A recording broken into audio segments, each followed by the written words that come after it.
Hi friends, good morning. උදේ පාන්දර office යන්න ලෑස්ති වෙලා මහ වැස්සක් තියෙනවා. ඉතින් යන්න කලින් මේ වොයිස් ඕවර් එක දාලා යන්න හිතුවා. බෑග්ග්‍රවුන්ඩ් මියුසික් එක විදියට ඔයාලට වැස්සේ සද්ද ඇහෙනවා ඇති ළමයි කරන්න දෙයක් නැහැ. නැත්තම් මට මේක දාන්න වෙන වෙලාවකුත් නැහැ. ඉතින් ගොඩක් අය මගෙන් අහලා තිබ්බා මම මගේ නිර්මාණවලට අවශ්‍ය කරන බුදුරජාණන් වහන්සේගේ පිළිම වහන්සේලා ගන්නේ කොහෙන්ද කියලා. ඉතින් ඒ කමෙන්ට් දාපු අයට උදව්වක් විදිහට තමයි මම මේ වීඩියෝ එක දාන්නේ.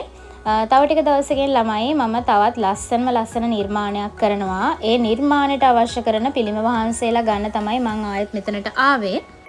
මේක ළමයි ෂොප් එකක් වුණාට මෙතන මාර සුවඳයි. අර පන්සල් වල එන සුවඳ තියෙන අන්න ඒ වගේ. ඒ වගේම තමයි මෙතන තියෙන හැමදේම වගේ හරිම ක්වොලිටි දේවල් තියෙන්නේ. මම දැක්කා බෞද්ධ අයට සහ බෞද්ධ වත්පිළිවෙත් වලට අවශ්‍ය කරන ගොඩාක් දේවල් හැමදේම වගේ මෙතන තියෙනවා. මේක කිසිම පේඩ් ප්‍රොමෝෂන් එකක් නෙමෙයි. ගොඩක් අය මේ ලොකේෂන් එක අහලා තිබ්බා මම පිළිම වහන්සේලා ගන්නෙ කොහෙන්ද? ඔයාගේ නිර්මාණවල තියෙන පිළිම වහන්සේලා හරිම ක්වොලිටි එක වැඩි පිළිම වහන්සේලා තියෙන්නේ. කොහෙන්ද මේ දේවල් ගන්න කියලා. ඉතින් ඒ අයට උදව්වක් විදියට තමයි මේ වීඩියෝ එක දාන්නේ. මේ ෂොප් එක තියෙන්නේ කිරුළපන හන්දියේ බුද්දිස්ට් හෙරිටේජ් හෝම් කියන ෂොප් එක. කිරුළපන බස් ස්ටෑන්ඩ් එක ගාම පාරායිනේ ලොකුවට තියෙනවා මේ ෂොප් එක. ඔයාලට හොයාගන්න ලේසි. ඔයාලත් ගිහින් බලන්න.